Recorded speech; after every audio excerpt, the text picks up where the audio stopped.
intelligent, allowed us, permitted us to dissect it, use it, and deny its validity outside of human purpose.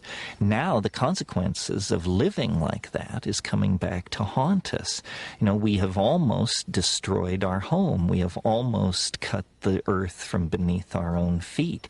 So this impulse toward the Gailanic and the archaic is a survival instinct. At this point, we must give reverence and credence to nature and nature's methods, because no other methods will allow us to work our way out of the present mess we're in.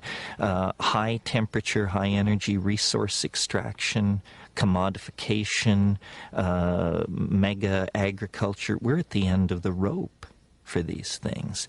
So the archaic holds answers, but it only holds answers if we are willing to think of the universe as a living, intelligent entity with which we are in partnership, not set against, but that in fact we are a part of a morphogenetic intent and an unfolding reality that is larger than human understanding. Imagine, larger than human understanding.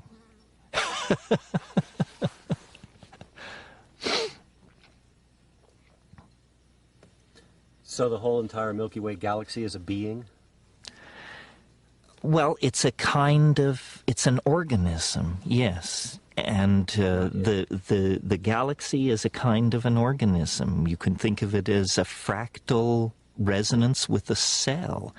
The galaxy has a nucleus of very dense material where very mysterious processes are going on. Then it has a cytoplasmic envelope of stars and gas clouds that surround that core. And then it is an individual, very distinctly defined by the vast emptiness that lies between it and the next galaxy. Yes, I think nature builds by fractal intent, and that all organisms have a core and then a deployed surround, whether we're talking about the cell, the solar system, the Earth, the galaxy. In the process of the conservation of novelty, structures are created with cores that are more complex than their outlying neighborhoods.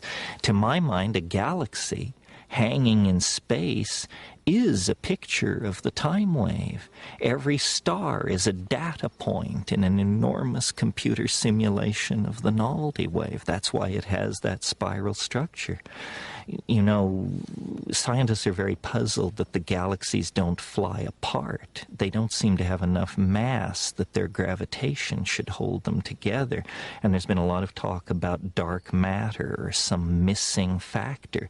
Well, the missing factor is novelty. The galaxy stays together because the galaxy wants to be a galaxy.